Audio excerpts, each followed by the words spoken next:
You're listening to the Bombad Generals. General? Oh. Hello and welcome to the Bombad Generals. It's Seth. We're here with our awesome co-host, Matt. And we got a special guest today, Tyler Carnes. Tyler, Matt, how are y'all? Doing great. How about you? Living the dream. Living the dream. Matt, how about you? I'm doing great. I have, it's not a great story, but it's a story about Let's hear it. How I met Tyler, because we first played at Adepticon 2022, 21, I guess it would have been. 22, gosh. 22, yeah. At that, and we played the last round of day one, which were 4-round days, so it was a long one. Awesome game. We got clocked somehow when we were both surprised, so it just kind of ended with, oh, I guess this is the last turn. And I guess I lose. Okay, well, good game. Awesome game, very well played. But I'm also just terrible with names. So then I saw, I think, what was it, like ACO you won that year, Tyler? Something like that? Rocky Top. Rocky was 2 Top. months later, and I went and that was during the Ion Spider menacing meta, and I think I was able to win with Ion Spiders right before they nerfed them. I miss those days. I just kept seeing this name Tyler Carnes coming up like high in all these sorts of events. And I think I went onto the Indie Garrison website for some reason at one point, and I saw the name next to the picture, and I was like, oh, this makes sense. Yeah, he was really good. Okay. So, and as far as I know, you're pretty much only playing droids, though you did mention you put Ewoks on the table recently, so maybe you're expanding. Yeah, well, I've owned, like, everything forever. It's just the droids really, like, scratch, like, my itch. I really, really love the order control and the other things like that. I mean, like, I'll obviously dabble in other stuff because otherwise it's just going to collect dust on the shelf. So, like, why not? And it also gives me some non-droid things to paint.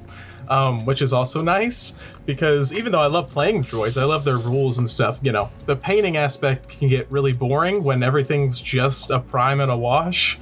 And so, I like to play Rebels, probably is my second most, played faction, just because everything is the exact opposite of droids. But speaking to that game at Adepticon 22, it's so funny because I remember that game. It didn't matter. So there was a 4-round day. We were both 3-0, and 3-1's advanced. So we pretty much were playing for seeding, I think, at that point. ELO points, those good ELO points, really. Yeah. And we just, I think, in my opinion, I don't know how you felt, Matt, you could have hated me, but I thought we were just having such a splendid time chatting back and forth. And then they yelled time, and we just both kind of went, okay. Yeah, sure. And then I think I had so many acts or something, and I was able to win a middle intercept, and it double scored, and it was all sorts of nonsense. Round 5 in, intercept. And basically that entire, it was called like maybe 3/4 of the way through the round. I'd spent the entire round shooting and moving off of the point so that next turn, to preserve my forces to move up next turn. So I moved everyone off of the point. Time is called, and it's like, I just can't get anyone onto the point. But it was good. I think I won the middle like 2 bodies to 1, or like 1-0. It was like, okay, sure, right. Tyler Carnes, notorious slow player. That's what we're getting here. It's a hit job Andy, today. guys, that's what they'll say. Welcome to an episode about chess clocks. Oh, yeah, don't get me into that.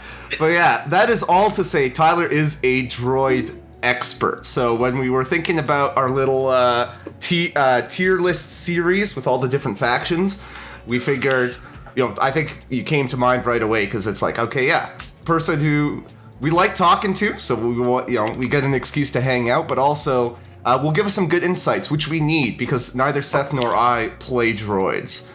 Yeah, it's I hate the one order faction control. I don't know. I hate it. I can't You play play with the it. Yoda 3-pip and you say, no, please. I think I have more of a headache on Yoda's 3-pip than I do others because I'm like, oh, I have to like decide who goes first. Like it's so. Yeah. A lot of my sparring buddies get on me because they think I play really slow, and I do. But the reason I have found is droids you get analysis paralysis really easily. Because when you can go with anything, like you're like, okay, well I have 4 options instead of just, oh, I pulled a core out of my bag. Well, it's 1 of 3 units, right? And so, you know, if you could find yourself like really burning a lot of clock just by staring at the table going, do I want to go with this sniper unit or this B1 sniper unit or Yeah, it's really nice to just say, hey, I'll let fate decide. Oh, I drew my commander. Okay, spotter, whatever. Your turn. Yep. Yeah. Disclaimer as well, right before we get into this, we've already done bounty hunter tier lists and force user tier lists, so we will not be tiering those today, but we will give Tyler the opportunity to say what he wants about that, because turns out CIS, they have a lot of bounty hunters and a lot of force users, and they're all pretty decent, honestly, to varying degrees.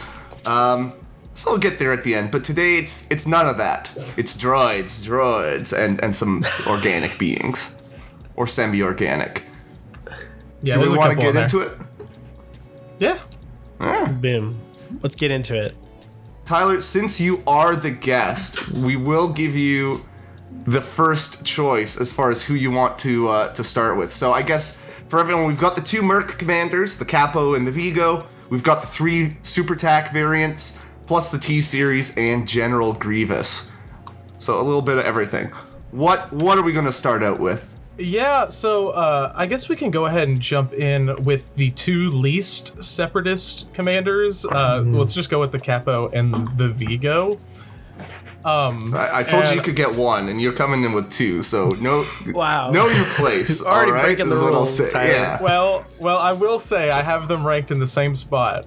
Okay. You know, frankly, this might be the hottest take of all the commanders, so I'm sorry for coming out the gate, but I put them both in D. Ooh. Okay. It's spicy, but I don't hate it. So explain. Yeah, so I think a lot of what the droids like doing is obviously order control, and I feel like Pikes and Black Suns just really like the more Pikes and Black Suns you're taking, the less order control you're gonna have. And as soon as you throw a commander token in the mix that's not droids, like if it's just core, you can kind of work around that maybe with an improv orders or something. But the moment you throw the Capo or Vigo in the mix, it's like, now I'm like really mucking with my orders here. There's probably some lists you can go build that have the exact opposite, like, you know, you just don't care about order control whatsoever. But then I just don't think like just why are you playing them in droids? Go play them in like Empire, or go play them in a different faction, you know? So what do you think about B2s then, being droids that also don't lean into order control? So B2s, it's kind of the same way. I think like they're very effective, but you just got to build for like, you're just not going to have order control. Even if it's just like a one of unit, having to coordinate to it, it just feels so bad. I think B2s are good as a unit, but you know, my buddy Joe built a list where it's 6 B2s with the HAs and T-Series, Maul, and like a generic TAC, and all he cares about is the order on Maul. And it's like, you know what, in a list like that, I think that's okay, but when you have to take other units that are separatists, it's like, well, like now my order control is going to be messed up no matter what. It changes the whole style of the lists. Yes. I know, I feel like I would, D tier is harsh, but maybe, yeah. I feel like Black Suns, yes, I would just always take B2s because they have a better range, not better, but they have an equivalent-ish beat range 2 pool. And they have a range 3 blast, and they're not really, they don't care about sniping. But I don't know, I've seen some Pike lists in CIS where it's like, you know, you've got like 3 droids, maybe B1s, and they just coordinate amongst themselves. And then, but you can't go Asajj. It takes Asajj completely out of the picture. You can't really go CAD, because same thing, he's relying on that reverse order sort. So you're taking out 2 of the best pieces that droids have. Well, so the way I like to think about it is like, what are you taking instead.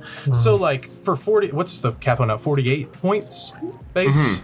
Yeah.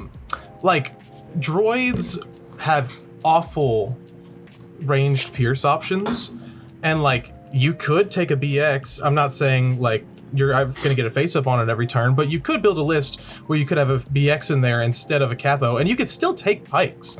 Like just the capo unit itself, it's kind of like Okay. I feel like this is a little bit of an overkill. I get that. I guess I kind of think of them as stand-ins for the whole Mercs thing, but I see what you're saying. Like, still put in a bunch of pikes. I do like getting that extra. Yeah, but you don't really need it. Okay, I see it. I like it. Now, like I said, it's a hot take. I came right out of the gate with it. But it makes sense. Like, you made it make sense. Well, We, that might not happen every time. with JJ, we overruled him, I think, right out of the gate on something. Are we gonna overrule Tyler and move them up to C? I'm fine with leaving these guys in D tier, honestly. I think I put him in C originally, but then I got convinced to like, oh yeah, like I wouldn't. Like I'd rather just like run Shadow Collective or something like that. Or a different army. Black Sun especially are weird because they don't fit great in Empire. They don't fit great in CIS. Yeah, so they really only exist in Shadow Capo Collective. is at least nice, like getting extra dodges every turn. But the Vigo, it's kind of like, I don't know. Like he's probably gonna sit on a back point anyways. Like easy getting bounty aims. target. Yeah. Well, there you go. I like it. Starting strong. Let's go. D tier. Alrighty. Speaking of easy bounty target, we can probably like transition to the next one, and I'm just going based off of whatever the list is down here. We can go the generic tac. Generic super tac? Okay. No, the generic tac droid. Oh, T-Series. T-Series, yeah, sorry. See, he's less of an easy bounty target, though, because he can stand in the back behind a wall and he's fine, he doesn't need to do anything. Yeah. I personally have him at B. I think he's good. Like obviously there's like if you can see a millimeter of his silhouette as the opponent, like you could easily take him out. But if there's some good line of sight blocking and he can sit behind a wall and like bolster doesn't need line of sight and direct doesn't need line of sight, like all right, he's just gonna chill out, pass out some surges and give out orders every turn. Doesn't need to do anything more. I was going to say he gives you that command slot, but I think everyone we're talking about here today also just gives you the command slot. So, not really a differentiator, but it's useful for like improv. If you get, 2 operatives and a commander token in your bag, having improv means you can always get that operative. Yeah.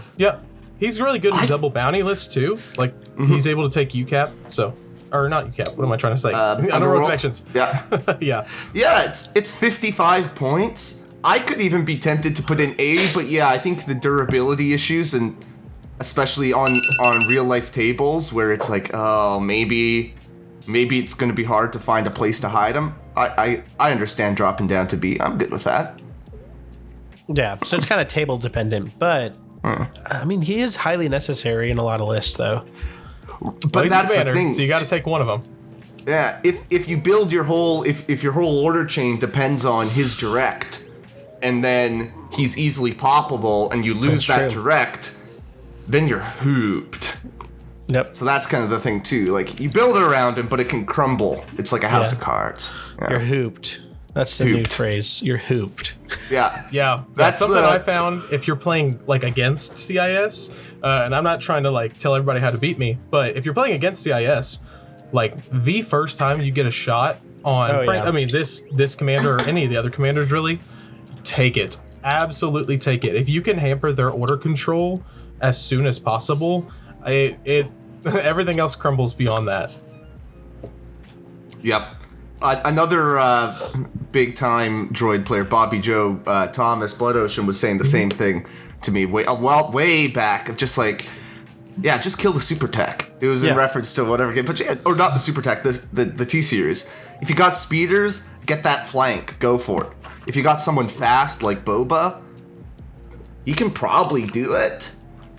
Yeah. And take it. Yeah. A rocket, reliably kills this guy in one shot. Or Boba rocket, I should say. Yeah, we talk a lot about like trading like your points, and I think like if you like sacrifice a speeder to kill this, I think it's a good trade. Absolutely. Yeah. Yeah. Yeah, even though you look on the face of it and it's like, oh, that's like a 20-point trade down, you'll get that Unless value you back. have Barks. Oh, yeah, Barks, it's an even trade or a trade up, yeah. Yeah. Yeah. Freaking Barks. But it's really hard to like one shot with Barks because of the cover rules and like they only last have first. 4 dice. Yeah, last first. So If you can. Yeah. if you can, yeah, go for it. Now, granted, I love taking Magnas, so my attack droids feel invincible. So, you know. But, Yeah.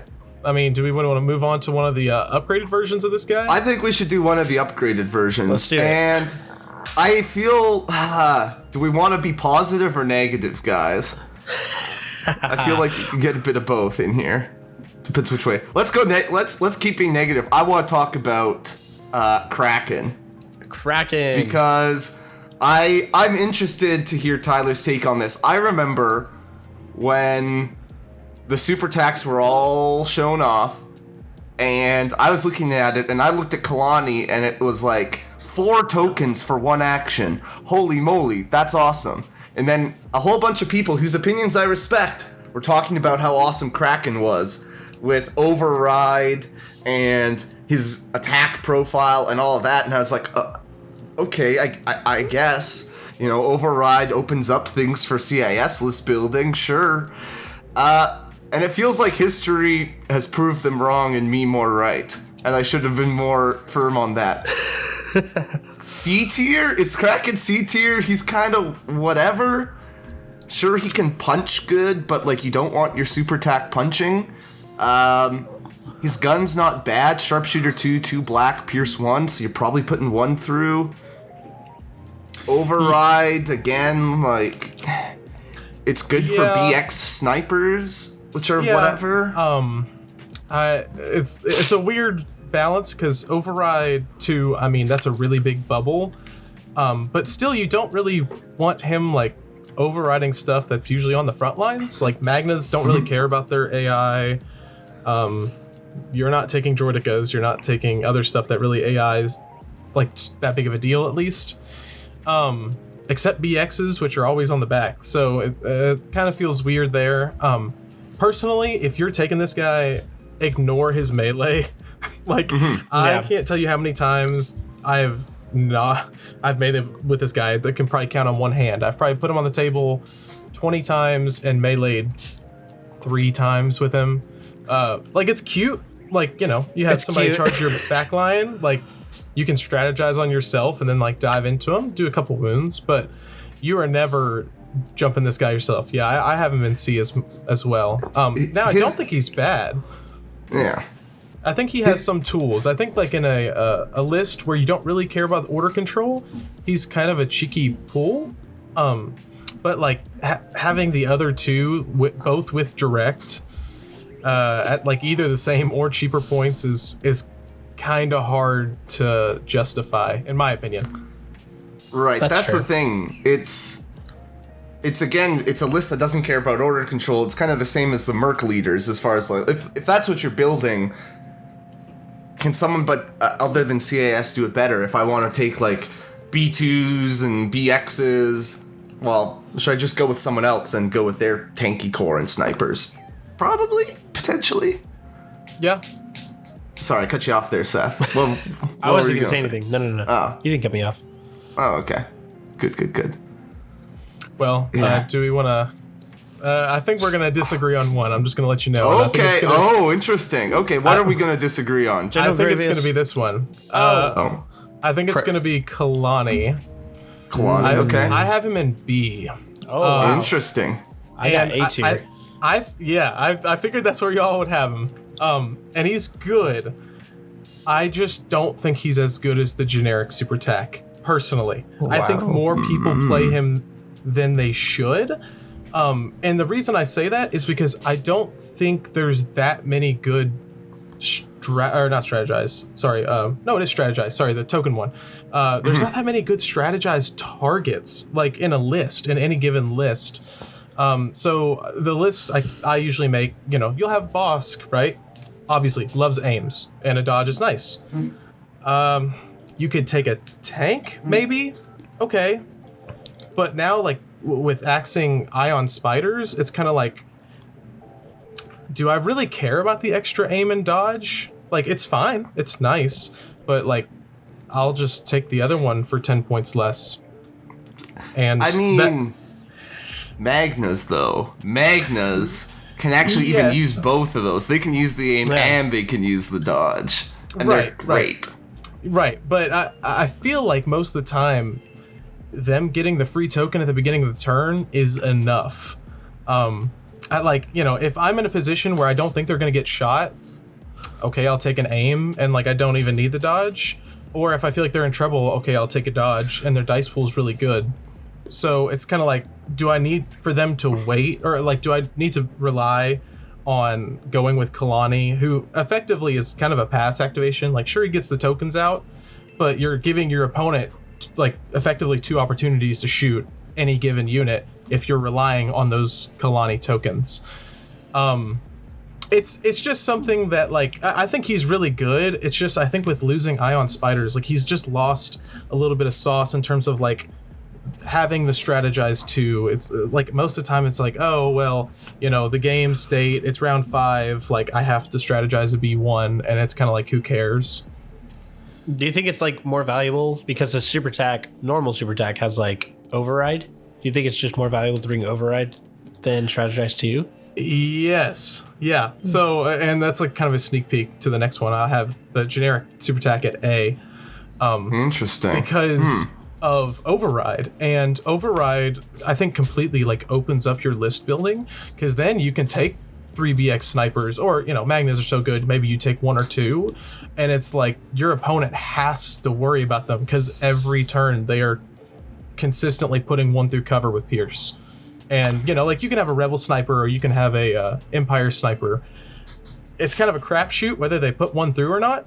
But the X's, like, if you can get them aims, it is every single roll feels like it's piercing. And, in 5 turns, you could kill a whole shore squad just by plinking 1 away every turn. And the value on that is nuts. I agree that the generic super attack, I think, is way underutilized because it's got a little bit of everything. As it opens up override, but it doesn't. No, Seth, don't leave Kalani in B. We're not gonna let him bully us. Yeah, there we go. We're outvoting. Objectively, I think you're right. I think both of you are. I think he is really good. I just think he's played a little bit more because people go, oh, well, it's Kalani. Like, why would I not take Kalani? Why would I take the generic? And I think there's a laundry list of reasons why you take the generic over Kalani. And I think people don't really, like, build lists with their list in mind, actually. They just go, oh, well, Kalani's good. I'll put him in. How much do you care about the sharpshooter? Because for Orbital Strike, the 2-pip Bombard card, having that extra little bit of sharpshooter is nice, but maybe am I over stating how nice it is? I mean, obviously it's the difference between, like, 3 saves and 4 saves, because, if you're shooting across the board, it's gonna have cover. Can take, like, out an opponent's T series. Yeah, true. If they leave it. Don't do that. I've got one shot. Definitely nice. I've gotten one shotted so many times, like my R2. That's the thing. I was gonna say R2 even though, like, it's like one of those things. It's probably not gonna happen, but it might. Yeah, I mean, the possibility of it happening is scary enough. But I mean, like, I think nowadays we're seeing less and less R2. We're seeing less things that have 4 or less wounds, or white save wounds, I should say. Like, now I find it, like, I don't know, I find myself just putting some wounds on a character, and if I'm forcing 3 or 4 saves, it feels a little indifferent at that point. Obviously the 4 saves is better, but I don't feel like I'm losing too much value because I gained value in other places. Do you feel that way with Ewoks coming? Because that's, like, easy. 4 wounds on an Ewok squad is, like, that's pretty good. Oh yeah, absolutely. I mean, it's good value, but at the same time, probably still have Match 60 dependent. other Ewoks on the table. So, It's you true. know, the difference between killing 3 and 4 feels kind of insignificant. Minute, yeah. I see that. Yeah, so for context, I ran the numbers very quickly on Tell Me the Odds. The chance of one-shotting R2, even if you've got Kalani, is not high. It's about 10%. But it's basically 0% with the generic super attack. Now that's so what. Did you put 1 or 2 aims? 2 aims. Strategize yourself and then take an aim action. Yep. Yeah. Yeah. Just So that seems about right. So yeah, maybe you're not losing too much. I think I'm a very risk-averse person though, so the idea of they can do this scares me a lot more than knowing it's 10%. that's Well, true. if I'm being completely honest, I think most players that are giving you like a open shot on R2 in the first round of the game with Orbital are probably you're probably beating them anyways without doing that. But they're gonna see R2 at some point in the Yeah, game. depends on the table. Like A good opponent will yeah. just hold it until they see him, and then they'll. Right, Yep. absolutely. But so this actually is a good point. Brian Bear, who y'all had on a couple episodes ago, told me about a game with Michael Smith at it was Worlds either this year or it was Adepticon 22 maybe. Michael Smith played Orbital Bombard with Kalani, and he was running R2 in a land speeder. And Michael Smith talked about how bad he felt because Brian just played My Allies the Force and gave R2 a dodge. And I think he still took 3 wounds. But then it's like, oh, well, you bombarded something that's about to be back to 0 wounds Yeah. because he's going to repair You've himself. given him the suppression, so now Shriv is just gonna keep. You're never gonna shoot R2 again because of that. Yeah. Yeah. And maybe 2 turns of him double moving can get him in a good enough spot to where he can threaten secret mission more reliably. And Yep. or 3 turns if you play blast off turn 3. You know, it's obviously still good. I think it's a great threat to have, but I think there are ways that players can mitigate it that might not get utilized as much as they should. Very fair. Very fair. Fair. What percentage of your lists these days would you say even include orbital bombardment? Is it still a mainstay, or is it going down? It's, I mean, it just depends on, I guess, who you're taking, but it's obviously objectively better than push. So it's kind of like, if I have to take a generic card, I am definitely taking Orbital Bombard. But, you know, I currently have been testing around with a Bane Bosk double bounty list. It's just not better than either of their 2 pips. So, you know, and I don't feel bad about cutting it, because it's like, well, obviously the Bane and Bosk 2 pips are just way better. But in those lists too, you're probably also just taking T-Series. Yeah. And not splurging for for sure. generic Yep, that though reminds me, generic super attack saves you 5 points. And 5 points, sneaky a lot. Saves you a 10 point. Yeah, the difference is 10 Is points it 10 now. points now? Yeah, they I brought was it looking at down. I was looking at printed values instead Yeah. of updated values. Yeah, 10. Now that's a lot. And it still gives you 2 command slots. You don't need 3 command slots from Kalani. That's overkill. Absolutely. I don't think I've ever used 3 command slots, or wanted to enough? use 3 command slots. Is that enough to bring him down to B tier for you, Matt? The lack of 3 command slots? No. That like Kalani just like, you know, like 10 points, a 10-point difference. No, I still think Kalani's good for 100 points. If we were talking about pikes earlier, like using strategize 2 on 2 units of pikes is awesome. Really good. Yeah. He feels like better capital. Like, I think, you know, pikes, magnas, all that stuff. I think Kalani definitely still feels really good, but yes, I think, yeah, maybe Kalani's a little bit overrated, and maybe the generic's a little bit underrated. And I think either one you're gonna feel good about. If you're intentional about which one you're choosing. So I feel good about both of them in A. Yeah, it's totally fair. Groovy. And we saved the best for last, right? S tier, General Grievous. General Grievous. Yeah, that's a one to, again, check updated points, a smooth 150. He's gotten 25 points of reduction. And didn't get hit with the deflect nerf. Yeah, I was convinced after this past update. You know, the rumors were it was coming out in whatever month that was. I was like, you know what? General Grievous, he's going to get that Vader overhaul. He's going to be S tier. He's going to be amazing. And man, oh man. Sure, they gave him some help, but he was already 6 feet under the ground. Yeah. Him and Obi-Wan both. I was hoping for both of them, but... Yeah.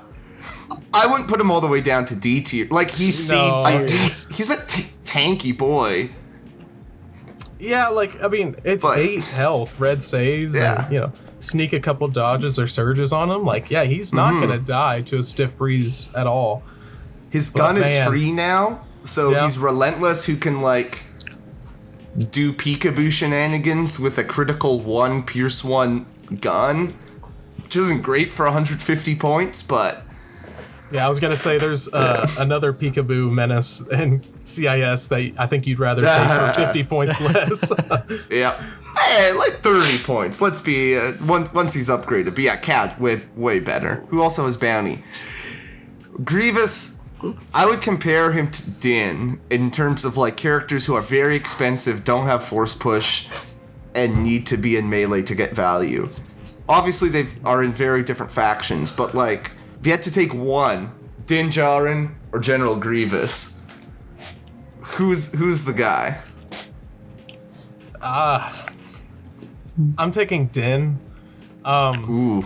Just because he can like do something. Like the Amban rifle is, you know, obviously infinite range. Like, sure, I'll sneak a wound on Yoda, and then I'll like go charge somebody, immobilize them, stay engaged. Like, he's got tricks that are like pretty effective. They're just very expensive. General Grievous is just like, I'll come in and melee you. That's pretty much with it. with scale. Yeah. Yeah, his- yeah.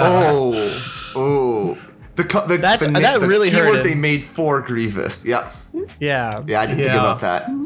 Yeah, Okay, I I'm just- on board. I'm agreed. Din, I'll take 150 points of Din over naked General Grievous. Well, for Grievous's command cards, I think they have aged worse than anything else in the game. I think there's maybe some cheeky stuff you could pull off with the 2-pip, like, you know, just killing B1s to save, like, oh, I don't know, like a Cad Bane, or like, you know, you can do some cheese, but it's just the 1-pip feels bad now. It's like a suppression bomb. Half the time you're not even making them roll saves. It just gets eaten to cover. I think the average is like less than 2 hits on those 4 dice. You might, or it might be exactly 2 hits. I don't know. Because it's black, red, white on that one? Yeah, black, red, white. Yeah, I think it's pretty close to exactly 2 hits, because he does not surge. So yeah. No surges. No. Yeah, I think that's dead on 2 hits average then. Yeah, and like, you know, if you're if you're attacking an army that already has a bunch of suppression, okay, well now all of them have cover, and it's just like, I don't know, but it needs Pierce or something. And that if might it's be clones, too good, but you kill like a dude or 2 maybe into Yeah. clones, which are very popular. yeah. And the 3-pip is it was never good from the start. Yeah. He needs the Luke Vader treatment of, well, he needs buffs. Straight Yeah. up buffs, but also 3 new command tech cards would not hurt at all. Well, Operative Grievous. Generally, if you look at his card, I actually don't think there's anything wrong with his unit card. Like the pistol, it's pretty good. Like 8 health, yeah. Sure, his courage, but like if you got a command card that can help him recover, or maybe a command card that gives him Indomitable, or like something like that, like, okay, Extra I'm training listening now. slot. I think he would need like a command card to like be able to like move out of melee, get like disengage or something.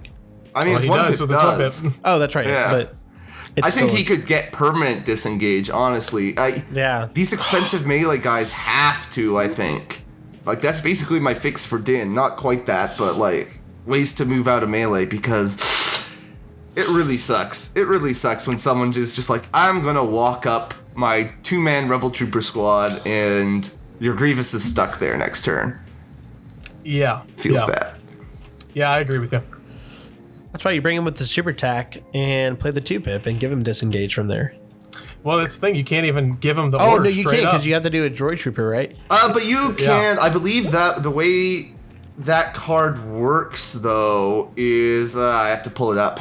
Well, Doesn't trust me, I fiddled around with all the wacky builds. Yeah. So you have to get an order from the super tack with Yes, those cards. so So you can do you some put- comm relay stuff. Yeah, comms relay. That's the trick. You relay back to the super tack, and then you order from the super tack to Grievous, and now he's got disengage and a dodge, and it only costs you 250 points.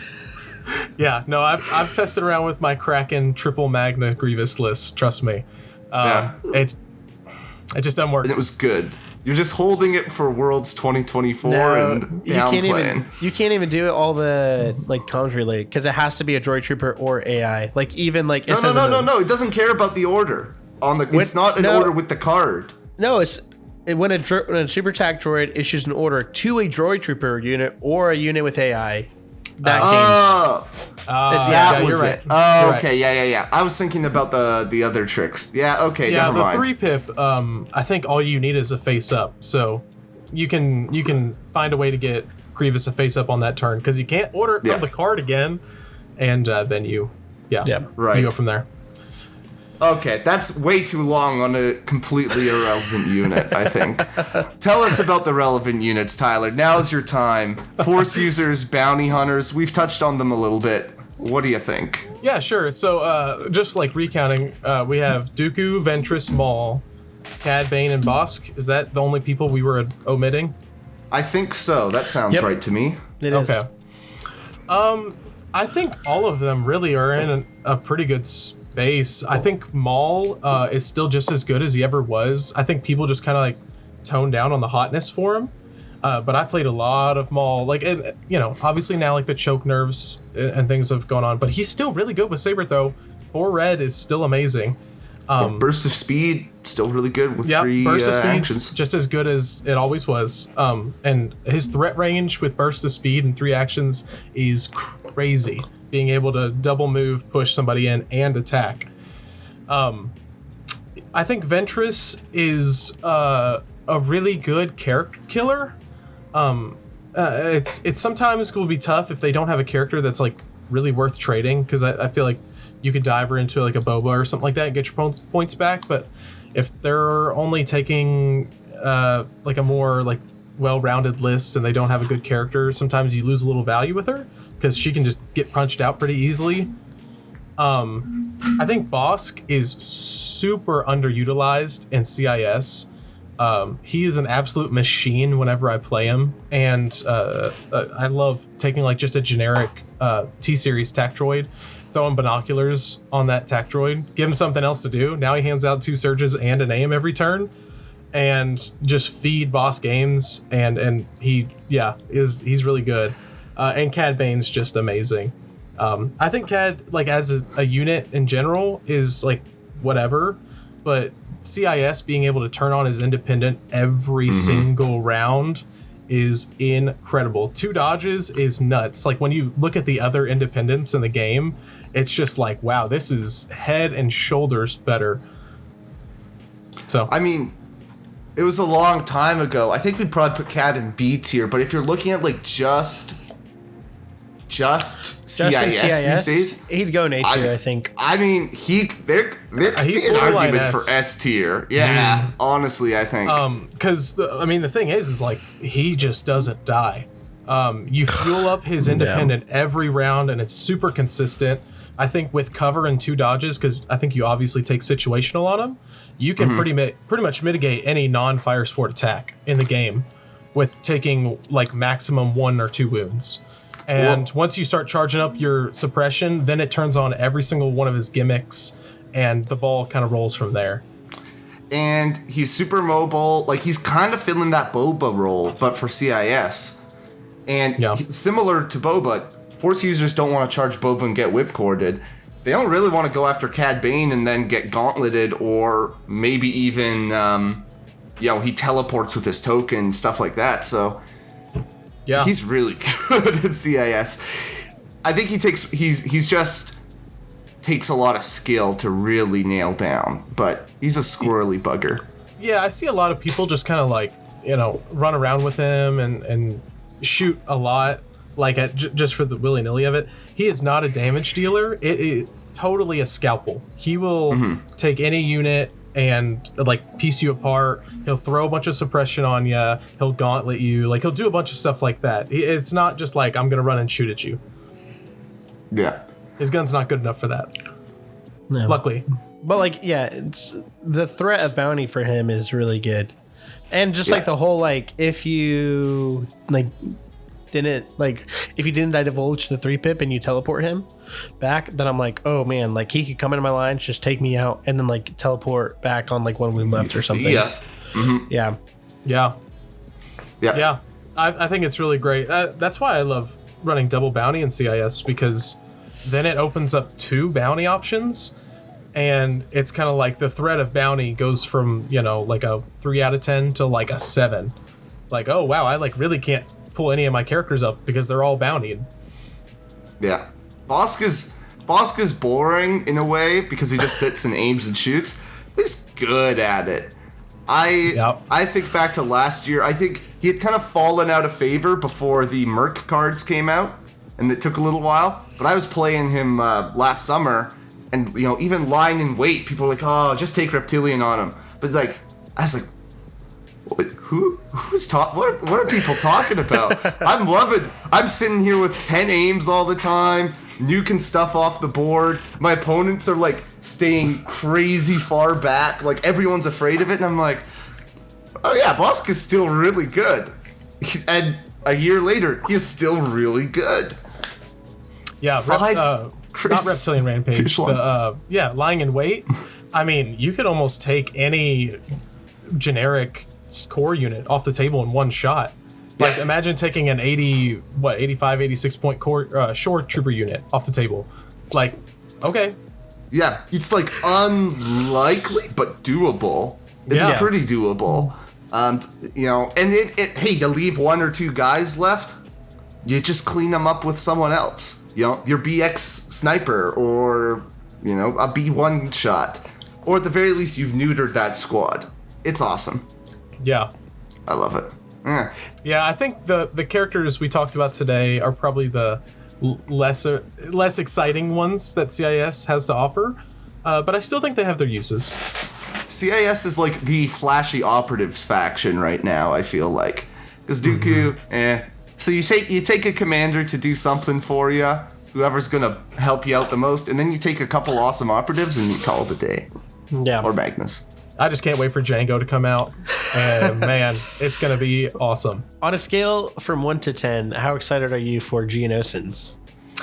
I'd say like a 6. Like, I was talking. I think it might have been before the cast. Like, I've been testing around with some Ewoks and stuff. I really like the weird looking things, because I think they just look so cool on the table. I like playing like weird things like orcs and 40k and all the weird armies in just every single game.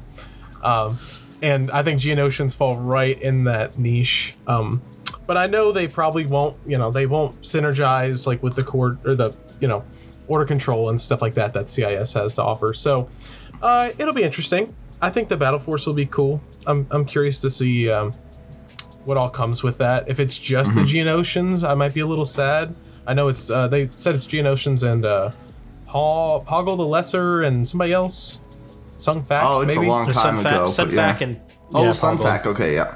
Yeah.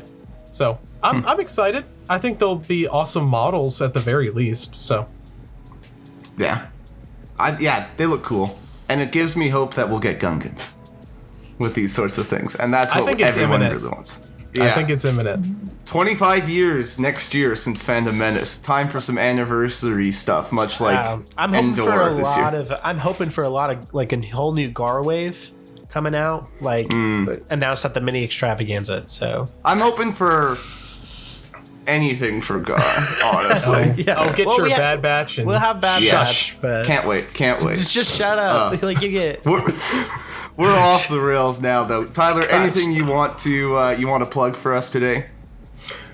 I'm a part of the Indianapolis Garrison. We do some cool content with them. It's indianapolisgarrison.com. That's pretty much it. Come to Louisville, Kentucky. That's where I'm based out of. And we'll play a game. Wait, you're in Louisville? I just assumed you were in Indianapolis this whole time. Indianapolis adjacent. It's a little less than 2 hours away, so they made an exception for me. I clocked in right under the mile limit for distance I could be away. Nice. Is there any upcoming tournaments that you're going to? Yeah, Indianapolis Garrison's hosting one on September 9th. It's going to be a 2-dayer, and it should be probably more than 30 people. It's playing for an invite. It's the Game Preserve in Indianapolis. I don't really know much else about the store. I just show up there and beat people's faces in. And there's another one in Hard Knocks in Elizabethtown, Kentucky. They call it Hard Knocks because it's right next to Fort Knox. So they have a really, really great game store down there. Probably one of the best ones I've ever seen. So they're also holding a Worlds tournament. I think it's October 15th or 16th. I can't quite remember. So, wow, we need to go to Indianapolis. They have so many big tournaments going on there. I guess this is the hotbed of Legion. Yeah, honestly. Us in Colorado, Very nice. I guess. Yeah. Awesome. Well, it's speaking for myself. I won't speak for Seth, but it's been a pleasure, Mr. Tyler. Everything we hoped for and more. And you brought the spice right away, and we appreciate that. Love it. Yeah.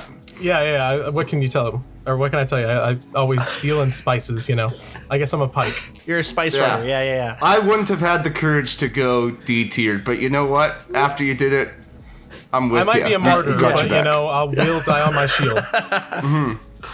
Yeah. Perfect. Well, it's been a pleasure, guys. Likewise. I've really enjoyed hanging out with you guys. Yeah. So everyone enjoy your order control, and always remember to stay Gungan. This has been the Bombad Generals. Listening to Bombad Generals is not scientifically proven to make you a better Legion player. Side effects may include bad dice rolls, missed triggers, aim losses, bankruptcy, divorce, vomiting, and sudden death. Ask your doctor if Bombad Generals is right for you.